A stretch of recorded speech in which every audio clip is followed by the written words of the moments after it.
कभी कभी इंसान लालच में इस प्रकार से अंधा हो जाता है कि उसे अच्छे और बुरे का होश ही नहीं रहता है, और जब तक वो होश में आता है तब तक काफ़ी देर हो चुकी होती है, जिसकी वजह से उसकी खुद की ज़िंदगी तो बर्बाद होती है, उसके साथ साथ और भी न जाने कितने लोगों की ज़िंदगियां तबाह हो जाती है। आज की भी कहानी में सेम कुछ ऐसी होता है। नमस्कार, आदाब, मैं हसमुद्दीन और आप देख रहे हैं सफ़र क्राइम तक। आज की जो सच्ची घटना मैं आपको सुनाने वाला हूँ, ये घटना है पंजाब प्रदेश की। पंजाब का एक शहर पड़ता है लुधियाना, और इसी लुधियाना का एक थाना पड़ता है सलेम टाबरी। बात कर रहा हूँ मैं 10 अगस्त की सुबह के करीब 10 बजे के आसपास। दरअसल इसी सलेम टाबरी थाने में एक व्यक्ति फ़ोन करता है और पुलिस वालों से कहता है कि साहब, मैं दुर्गापुरी कॉलोनी से बोल रहा हूँ। दरअसल हमारे कॉलोनी के गली नंबर 5 के एक मकान में 2 डेड बॉडी पड़ा है, आप जल्दी से आ जाइए। पुलिस को जब सूचना मिलती है, पुलिस फ़ौरन अपने टीम के साथ घटनास्थल पर पहुंच जाती है, लेकिन वहां पे पहले से ही काफ़ी तादाद में लोग मौजूद थे। पुलिस जब घर के अंदर एंट्री करती है तो देखती है कि एक कमरे में एक अधेड़ महिला की डेड बॉडी पड़ी है, जिसके शरीर से काफ़ी मात्रा में खून भी बह रहा था। पुलिस जब दूसरे कमरे में जाती है तो देखती है कि दूसरे कमरे में भी बेड के ऊपर एक व्यक्ति का डेड बॉडी पड़ा था, जिसकी उम्र लगभग 40 साल के आसपास थी। दरअसल वो व्यक्ति जो शारीरिक तौर पे विकलांग था। पुलिस जब घटनास्थल की मुआयना करती है तो वहाँ पे पुलिस को कोई सबूत तो नहीं मिलता है, लेकिन घर का सारा सामान अपनी अपनी जगह पे अस्थिर पड़ा हुआ था, जिसे देख करके पुलिस अंदाज़ा लगाती है कि इन दोनों की हत्या लूट के इरादे से तो बिल्कुल नहीं की गई है। पुलिस जब इस पूरे वारदात के बारे में वहाँ पे मौजूद लोगों से पूछताछ करती है तो पड़ोसी पुलिस वालों को जवाब देते हैं कि साहब, 2 लोगों की हत्या ही नहीं हुई है, बल्कि इस घर के 2 सदस्य गायब भी हो चुके हैं। पड़ोसी पुलिस वालों से कहते हैं कि साहब, इस घर में टोटल 4 लोग थे, जिसमें से मुखिया का नाम है रोशन लाल, जो एक रिटायर्ड रेलवे ऑफिसर है। रोशन लाल के परिवार में उसकी पत्नी शकुंतला के अलावा 2 बच्चे हैं, जिसमें एक बेटी और एक बेटा। बेटे का नाम है राजेश कुमार और बेटी का नाम है निशा, जिसकी उम्र है लगभग 36 साल के आसपास। पड़ोसी पुलिस वालों से कहते हैं कि साहब, मरने वाला कोई और नहीं बल्कि रोशन लाल की ही पत्नी शकुंतला और उसका बेटा राजेश कुमार है। दरअसल रोशन लाल और उसकी बेटी निशा, जो दोनों कहीं गायब हो चुके हैं। पड़ोसी जब ये सारी बातें पुलिस को बताते हैं, उसके बाद से पुलिस सबसे पहले डेड बॉडी को अपने कब्जे में लेकर पोस्टमार्टम के लिए भेज देती है, और फिर धारा 302 के तहत अज्ञात अपराधियों के विरोध में मुकदमा दर्ज करती है और इस केस की जांच पड़ताल करना शुरू कर देती है। साथ ही साथ रोशन लाल के साथ साथ उसकी बेटी निशा को भी ढूंढना शुरू कर देती है। पुलिस इस केस की खुलासा करने के लिए फिर से पड़ोसियों से रोशन लाल के पूरे परिवार के बारे में पूछताछ करती है कि रोशन लाल के घर में कौन कौन से लोग आते जाते थे। इस पे पड़ोसी पुलिस वालों को जवाब देते हैं कि साहब, रोशन लाल के परिवार के बारे में हमें कुछ ज़्यादा जानकारी नहीं है। दरअसल रोशन लाल का पूरा परिवार इस मकान में मात्र 2 महीना पहले ही आया था। इससे पहले रोशन लाल का पूरा परिवार चंद्रनगर में रहता था, लेकिन एक व्यक्ति था जो अक्सर रोशन लाल के घर पे आते जाते रहता था, जिसका नाम है अमित कुमार भंडारी। अमित, जिसकी उम्र है लगभग 35 साल के आसपास, जो तरसेम कॉलोनी का रहने वाला है। इस केस में पहला नाम अमित कुमार का सामने आता है। इधर जब दोनों डेड बॉडी का पोस्टमार्टम हो जाता है, उसके बाद से पुलिस कैसे भी करके रोशन लाल की पत्नी शकुंतला के मायके वालों को पता लगा लेती है और उन्हें थाने में बुलाती है। शकुंतला के मायके वाले जब थाने में पहुंचते हैं, दोनों ही डेड बॉडी उनके हवाले कर देती है और फिर रोशन लाल के बारे में पूछताछ करती है। इस पर शकुंतला के मायके वाले पुलिस को जवाब देते हैं कि साहब, मेरा बहनोई अपने पूरे परिवार के साथ चंद्रनगर में रहता था, लेकिन वहाँ का मकान 70 लाख में बेच करके इस दुर्गापुरी कॉलोनी में ये मकान 40 लाख रुपये में खरीदा था। दरअसल मेरे बहनोई के पास लगभग अभी 30 से 35 लाख रुपया था। इतना सारा पैसा होने की बात जब कहते हैं तो पुलिस को भी यही लगता है कि शायद रोशन लाल की पत्नी और उसके बेटे की हत्या इन पैसों की वजह से तो नहीं की गई है। लेकिन सबसे बड़ा सवाल ये था कि आखिरकार रोशन लाल और उसकी बेटी कहाँ गायब हो चुके थे। पुलिस इस केस में आगे बढ़ने के लिए अब अमित कुमार का मोबाइल नंबर हासिल कर लेती है और फिर अमित के नंबर पर फ़ोन करती है। लगभग 2 से 3 बार कॉल करती है, लेकिन अमित फ़ोन नहीं उठाता है। लेकिन पुलिस जब बार बार अमित के नंबर पर फ़ोन करना शुरू करती है, आखिरकार अमित फ़ोन उठा लेता है। पुलिस अमित से कहती है कि तुम थाने में आ जाओ, हमें तुमसे कुछ पूछताछ करनी है। इस पे अमित पुलिस वालों को जवाब देता है कि साहब मैं अभी जालंधर में हूँ, मुझे आने में आधा घंटा का समय लग जाएगा। पुलिस अमित का इंतज़ार करने लगती है। लगभग 2 घंटे का समय गुजर जाता है, लेकिन बावजूद इसके अमित थाने में नहीं पहुंचता है। आखिरकार 2 घंटे के बाद पुलिस दोबारा अमित के नंबर पर जब फ़ोन करती है तो अमित पुलिस वालों को जवाब देता है कि साहब मुझे थाने में आने में लगभग अभी 10 मिनट का समय लग जाएगा। पुलिस फिर से अमित का इंतज़ार करने लगती है। 1 घंटा का और समय गुजर जाता है। अमित जब थाने में नहीं पहुंचता है, पुलिस अब तीसरी बार अमित के नंबर पर फ़ोन करती है। लेकिन पुलिस जब तीसरी बार अमित के नंबर पर फ़ोन करती है तो अब अमित का नंबर स्विच ऑफ बताने लगता है, जिसकी वजह से पुलिस को अब कहीं ना कहीं अमित के ऊपर ही शक चला जाता है। इसीलिए पुलिस अब अमित के मोबाइल का लोकेशन निकालती है। दरअसल अमित के मोबाइल का लोकेशन जो इलाके के ही एक फैक्ट्री का दिखाई देता है। अमित जो अपने मौसी के ही फैक्ट्री में मैनेजर पद की नौकरी करता था। पुलिस को जब अमित का मोबाइल का लोकेशन मिल जाता है, पुलिस उस लोकेशन पर जाती है और वहां से अमित को गिरफ्तार कर लेती है। पुलिस जब अमित को लेकर के थाने में पहुंचती है और जब रोशनलाल की पत्नी शकुंतला और उसके बेटे राजेश इन दोनों की हत्या के बारे में पूछताछ करती है तो अमित भी बिना किसी शक्ति दबा के तुरंत ही अपना जुर्म कबूल कर लेता है और पुलिस वालों से कहता है कि हाँ साहब, उन दोनों की हत्या मैंने ही किया है। पुलिस जब इस हत्या की वजह पूछताछ करती है तो अमित पुलिस वालों को जवाब देता है कि साहब रोशनलाल की बेटी निशा के साथ मेरा प्रेम प्रसंग चल रहा था। दरअसल हम दोनों एक दूसरे के इतने करीब आ चुके थे कि हम दोनों में संबंध भी बन चुका था, लेकिन उसके बाद से निशा मुझे ब्लैकमेल करने लगी। दरअसल हम दोनों के बीच में जब संबंध बना था उस पल का कुछ फ़ोटो और वीडियोज़ निशा अपने मोबाइल में कैप्चर कर ली थी और उसी फ़ोटो वीडियोज़ को दिखाकर मुझसे 50,000 रुपये का डिमांड कर रही थी। जब मैं 50,000 रुपया देने से इनकार किया तो मुझे धमकी देने लगी कि मैं ये सारा फ़ोटो और वीडियो तुम्हारे परिवार वालों को दिखा दूंगी। इसीलिए मैंने उसकी माँ और भाई की हत्या कर दिया। हालांकि अमित जब ये सारी बातें बताता है पुलिस को भी बड़ा अजीब सा लगता है। पुलिस अमित से सवाल करती है कि ठीक है, हम मान लेते हैं कि उन दोनों की हत्या तुमने ही किया है, लेकिन किशन लाल और उसकी बेटी निशा कहाँ पे है? इस पर अमित पुलिस वालों को जवाब देता है कि साहब निशा का सिर्फ मेरे ही साथ में प्रेम प्रसंग नहीं चल रहा था, बल्कि उसके जीवन में और भी कई सारे लोग थे। हो सकता है कि निशा अपने किसी दूसरे आशिक के साथ फरार हो गई होगी। अमित जब ये सारी बातें पुलिस से बताता है उसके बाद से पुलिस फिर से अमित से सवाल करती है कि जब निशा तुम्हें धोखा दे रही थी तो तुमने उसकी माँ और भाई की हत्या क्यों कर दिया? इस पे अमित पुलिस के सवालों का कोई जवाब नहीं देता है, जिसकी वजह से पुलिस अब अमित के साथ सख्ती से पेश आती है। पुलिस जब अपना शक्ति दिखाना शुरू करती है उसके बाद से अमित भी अपनी सच्चाई ही नहीं कबूल करता है, बल्कि पुलिस वालों को एक ऐसी बात बताता है जिसे सुनने के बाद पुलिस भी एकदम से चौंक जाती है। दरअसल अमित पुलिस वालों से कहता है कि साहब रोशनलाल के परिवार में अब कोई नहीं बचा है, मैंने चारों लोगों की ही हत्या कर दिया है। पर अमित जब इस हत्या की पूरी कहानी बताता है तो उसके बाद से पुलिस अब अमित को धमकी देते हुए कहती है कि हम अपनी पूरी कोशिश करेंगे कि तुम्हें कड़ी से कड़ी सजा दिलवाएं। निशा जिसकी उम्र है लगभग 36 साल, जो देखने में जितनी खूबसूरत है पढ़ने में भी उतनी ही तेज है।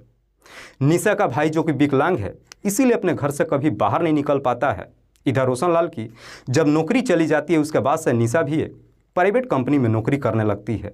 जब ठीक ठाक पैसा कमाने लगती है उसके बाद से रोशनलाल भी अपनी बेटी की शादी कर देता है। लेकिन निशा जब शादी करके अपने ससुराल में जाती है उसके पति से बन नहीं पाती है और आखिरकार 2 सालों के बाद ही निशा अपने पति से तलाक ले लेती है और अपने मायके चली आती है और फिर अपने माता पिता के साथ ही रहती है। लेकिन निशा जब अपने पति से तलाक ले लेती है, मर्दों से उसे इस प्रकार से नफरत हो जाती है कि उसके बाद से निशा कसम खा लेती है कि जीवन में दोबारा कभी शादी नहीं करेगी। लेकिन तभी निशा के जीवन में अमित कुमार एंट्री कर जाता है। अमित जो कि ऑलरेडी शादीशुदा ही नहीं है बल्कि उसके बच्चे भी हैं। लेकिन अमित और निशा के बीच में जब दोस्ती होती है, अमित अपनी शादी के बाद निशा से नहीं बताता है। दोनों के बीच में जब दोस्ती हो जाती है, दोनों एक दूसरे से बातचीत करते हैं। जब कुछ महीनों का समय गुजरता है, आखिरकार निशा और अमित के बीच में अवैध संबंध भी बन जाता है। दरअसल निशा अमित से इस प्रकार से प्यार करने लगती है कि अब उससे शादी करने का फैसला भी कर लेती है। हालांकि निशा जब अमित से शादी के लिए कहती है, अमित भी उससे शादी करने के लिए तैयार हो जाता है। इसलिए एक दिन खुद निशा ही अमित को लेकर अपने घर पे जाती है और अपने माता पिता के साथ साथ भाई से भी मिलवाती है। निशा का पूरा परिवार जब अमित को देखते हैं तो देखने के बाद उसे अपने दामाद के रूप में पसंद कर लेते हैं। उसके बाद से अमित अक्सर अब रोशनलाल के घर पे आना जाना ही शुरू नहीं करता है, बल्कि निशा को भी घुमाने लगता है। इधर निशा के भी परिवार वाले अमित को बेटे की तरह मानने लगते हैं। तभी घटना से लगभग 2 महीने पहले इधर रोशनलाल चंदरपुर का अपना मकान 70 लाख में बेच देता है और फिर दुर्गापुरी कॉलोनी में 35 लाख में अपना एक मकान खरीद लेता है। हालांकि 35 लाख में जब अपना मकान खरीदता है तो अमित को लगता है कि अभी भी रोशनलाल के पास लगभग 30 से 40 लाख रुपये होंगे। इतना पैसा होने की जानकारी जब अमित को मालूम चलता है तो अमित के अंदर अब लालच आ जाती है। दरअसल अमित कैसे भी करके वो पैसा हथियाना चाहता है, इसीलिए वो सारा पैसा हथियाने के लिए अमित एक चाल चलता है। दरअसल अमित एक दिन निशा से मुलाकात करता है और नाटकीय अंदाज में उससे कहता है कि मुझे अपने बिजनेस में काफ़ी घाटा लग चुका है, जिसकी वजह से मैं रोड पे आ चुका हूँ। समझ में नहीं आता है कि मैं जिंदा रहूँ या फिर मर जाऊँ। अमित जब इमोशनल बातें निशा से कहता है, निशा भी उसकी बातों में आ जाती है और बड़े प्यार से उससे पूछती है कि आखिरकार तुम्हें कितने रुपयों का घाटा लगा है। इस पर अमित निशा को जवाब देते हुए कहता है कि मुझे तुरंत 50 लाख रुपये चाहिए। अगर मुझे 50 लाख रुपया नहीं मिला तो मेरा बिजनेस बंद हो जाएगा। इस पर निशा उसे जवाब देते हुए कहती है कि तुम्हें घबराने की कोई ज़रूरत नहीं है। दरअसल मेरे पापा के पास लगभग 30 से 40 लाख रुपया है, तुम जाकर मेरे पापा से बात करो। अपने ही पापा से बात करने की जब कहती है, अमित उसे मना कर देता है कि मुझे उनसे बात करने में शर्म आ रही है। इसमें निशा कहती है कि ठीक है, तुम मेरे साथ चलो, मैं खुद ही पापा से बात करती हूँ। निशा अमित को लेकर अपने घर पे जाती है और सारी बात अपने पिता से बताती है। इतने सारे पैसों को लेकर जब अपने पिता से बातचीत करती है तो रोशनलाल भी अमित को समझाते हुए कहता है कि मेरे पास जो भी पैसा पड़ा हुआ है वो सब तुम्हारा ही तो है, तुम वो सारा पैसा ले लो, अपना काम चलाओ, जब तुम्हारे पास हो जाए वो पैसा मुझे वापस कर देना। अमित हाथ जोड़ करके रोशनलाल से कहता है कि मैं ठीक 1 महीने में वो सारा पैसा वापस कर दूंगा। उसके बाद से रोशनलाल अपने घर से 35 लाख रुपया निकाल करके अमित को दे देता है। अमित वो पैसा लेकर अपने घर पे तो आता है, लेकिन वो पैसा अपने शौक और अय्यासी में उड़ा देता है। दरअसल जब 1 महीने का समय गुजरता है, रोशनलाल जब अमित से वो पैसा मांगता है, अमित उसे समय देकर टालने लगता है। पर जैसे ही कुछ दिन का समय गुजरता है, इधर अब निशा को अमित की सारी सच्चाई मालूम चल जाता है कि अमित शादीशुदा ही नहीं है, बल्कि उसके बच्चे भी हैं। निशा को जब अमित की सारी सच्चाई मालूम चलता है, निशा को काफ़ी बुरा लगता है।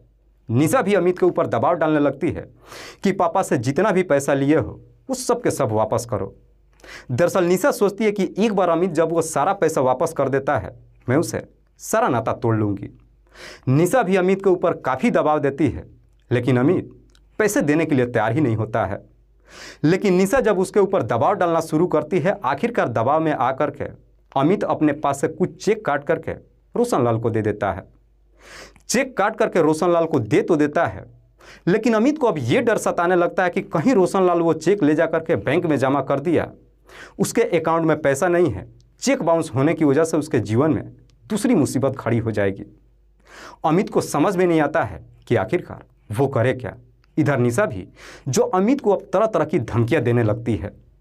इन धमकियों से अमित इस प्रकार से परेशान हो जाता है कि अब पैसा ना देने के लिए और अपने आप को बचाने के लिए रोशनलाल के पूरे परिवार को ही खत्म करने का फैसला कर लेता है।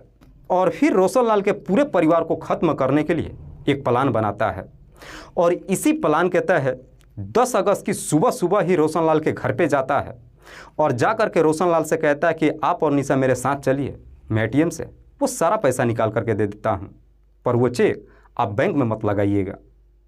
ATM से पैसा निकाल कर देने की जब बात कहता है, रोशनलाल और निशा भी अमित की बातों में आ जाते हैं और उसकी गाड़ी में बैठ जाते हैं। वहाँ से अमित इन दोनों को लेकर के दुगड़ी स्थित एक ATM के पास जाता है, लेकिन ATM के पास जब पहुँचता है तो दोनों से झूठ बोलते हुए कहता है कि दरअसल मैं अपना ATM घर पे ही भूल आया हूँ। अमित रोशनलाल से कहता है कि आप यहीं पे कुछ देर तक ठहरिए, मैं निशा के साथ अपने घर पे जाता हूँ और ATM लेकर के आता हूँ। रोशनलाल को जब वहाँ पर उतार कर जाने की जब बात कहता है, रोशनलाल कहता है मैं भी साथ में चलूँगा। लेकिन अमित रोशनलाल को समझाते हुए कहता है कि हमें ज़्यादा समय नहीं लगेगा, बस आप 10 मिनट यहाँ पे इंतज़ार कीजिए, मैं और निशा घर से एटीएम लेकर के तुरंत आते हैं। रोशनलाल वहाँ पे उतर जाता है। उसके बाद से अमित निशा को लेकर के रवाना हो जाता है। लेकिन अमित जब निशा को लेकर वहाँ से रवाना होता है तो अपने घर जाने की बजाय अपनी फैक्ट्री में चला जाता है। दरअसल उस दिन संडे था, फैक्ट्री भी बंद था, कोई मजदूर भी काम करने के लिए नहीं आए थे। अमित के ही फैक्ट्री में 2 उसके नौकर हैं, जिसमें से एक का नाम है विजय प्रसाद और दूसरे का नाम है अजय कुमार। विजय प्रसाद जो जिला पश्चिमी चंपारण बिहार प्रदेश का रहने वाला है, तो वहीं अजय कुमार जिला प्रतापगढ़ उत्तर प्रदेश का रहने वाला है। विजय निशा को लेकर जब अपनी फैक्ट्री में जाता है, वहाँ पे अपने दोनों नौकरों को बुलाता है और फिर ये तीनों मिलकर के निशा को पकड़ लेते हैं और एक तेज़धार हथियार से निशा की हत्या कर देते हैं। निशा की जब मौत हो जाती है, उसकी डेड बॉडी को एक प्लास्टिक के बोरी में पैक करते हैं। उसके बाद से अमित निशा की डेड बॉडी को अपने गाड़ी में लोड करके वहाँ से निकलता है और जब वहाँ से थोड़ी दूर एक सुनसान जगह पे जाता है, उस झाड़ी में निशा की डेड बॉडी को फेंक देता है और फिर वहाँ से फिर रोशनलाल के पास चला जाता है। रोशनलाल के पास जब पहुँचता है तो रोशनलाल से झूठ बोलता है कि दरअसल मैंने कैश का इंतज़ाम कर लिया है और वो सारा पैसा मैंने निशा को दे दिया है। निशा मेरी फैक्ट्री में बैठी हुई है और आपको भी वहीं पे बुलाई है, आप मेरे साथ चलिए। इस तरह की झूठी बातें जब रोशनलाल से कहता है, रोशनलाल भी अमित की बातों में आ जाता है और उसकी गाड़ी में बैठ जाता है। उसके बाद से अमित रोशनलाल को भी लेकर के अपनी फैक्ट्री में जाता है और रोशनलाल की भी फैक्ट्री के अंदर ही हत्या कर देता है। रोशनलाल की भी हत्या करने के बाद उसकी डेड बॉडी को अपने गाड़ी में लोड करके अपने ही इलाके के एक नहर के पास जाता है और नहर किनारे रोशनलाल की डेड बॉडी को भी फेंक देता है और वहाँ से वापस अपने फैक्ट्री में नहीं जाता है, बल्कि सीधे रोशनलाल के घर पे चला जाता है। उस वक्त रोशनलाल के घर पे उसकी पत्नी और बेटा राजेश मौजूद थे। सबसे पहले शकुंतला के कमरे में एंट्री करता है और एक तेजधार हथियार से शकुंतला की हत्या कर देता है। उसके बाद से जब राजेश के कमरे में जाता है तो देखता है कि राजेश टीवी चला करके देख रहा था। अमित सबसे पहले टीवी का वॉल्यूम तेज कर देता है और उसी तेजधार हथियार से राजेश के ऊपर भी हमला करना शुरू कर देता है। लेकिन राजेश के ऊपर जब हमला शुरू करता है, राजेश चीखना चिल्लाना शुरू कर देता है।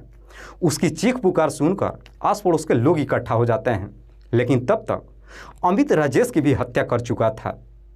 दरअसल वहाँ से वो अपना हाथ मुंह धो करके कपड़े बदल करके जाना चाहता था, लेकिन तभी पड़ोसी दरवाजे पर पहुँच जाते हैं और दरवाज़ा खटखटाने लगते हैं।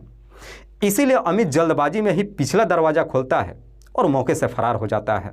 इधर पड़ोसी जब घर के अंदर एंट्री करते हैं और दोनों की जब डेड बॉडी को देखते हैं, इस बात की जानकारी पुलिस को दे देते हैं। वाकई में अमित जब ये पूरी कहानी पुलिस को बताता है, उसके बाद से पुलिस अमित को लेकर उसके बताए हुए जगह पे जाती है और दोनों जगह से निशा के साथ साथ उसके पिता रोशनलाल की भी डेड बॉडी को अपने कब्जे में ले लेती है। उसके बाद से पुलिस अमित के ही तहरीर पर उसके दोनों नौकर विजय और अजय, इन दोनों को भी गिरफ्तार कर लेती है। पुलिस जब इन तीनों को गिरफ्तार कर लेती है, उसके बाद से अगले दिन जिला अदालत में पेश करती है, जहां से इन सबको जेल भेज दिया जाता है। दोस्तों, इस पूरी घटना के बारे में आप क्या सोचते हैं? आप अपनी राय हमें कमेंट बॉक्स में ज़रूर दीजिएगा। जाते जाते मैं आपको बता दूं कि कुछ मेरे व्यूअर्स हैं जो रोज़ाना मेरे इस वीडियो को देखते ही नहीं हैं, बल्कि अपना कीमती समय निकाल कर मुझे अपना प्यार भी देते हैं, जिनमें से एक का नाम है गोपीराम प्रजापत। गोपीराम प्रजापत जो चूरू राजस्थान प्रदेश के रहने वाले हैं। दूसरे मेरे व्यूअर हैं दिनेश अड़रिया। दिनेश गड़रिया जो मध्य प्रदेश के रहने वाले हैं। तीसरे मेरे व्यूअर हैं देवेंद्र तिवारी। देवेंद्र तिवारी जो पूना शहर के रहने वाले हैं। चौथे मेरे व्यूअर हैं राजकिशोर चौरसिया। राजकिशोर चौरसिया जो महाबलेश्वर महाराष्ट्र प्रदेश के रहने वाले हैं। लास्ट मेरे व्यूअर हैं चंद्रमोहन रजवाड़े। चंद्रमोहन रजवाड़े के 2 बच्चे हैं, जिसमें एक बेटा और एक बेटी। बेटी का नाम है अन्नू और बेटे का नाम है अंशु, जो जिला सूरजपुर बोझाग्राम के रहने वाले हैं। मैं आप तमाम व्यूअर्स को तहे दिल से शुक्रिया अदा करता हूं। कल फिर मिलते हैं एक और नई सच्ची घटना के साथ। तब तक के लिए जय हिंद, जय भारत।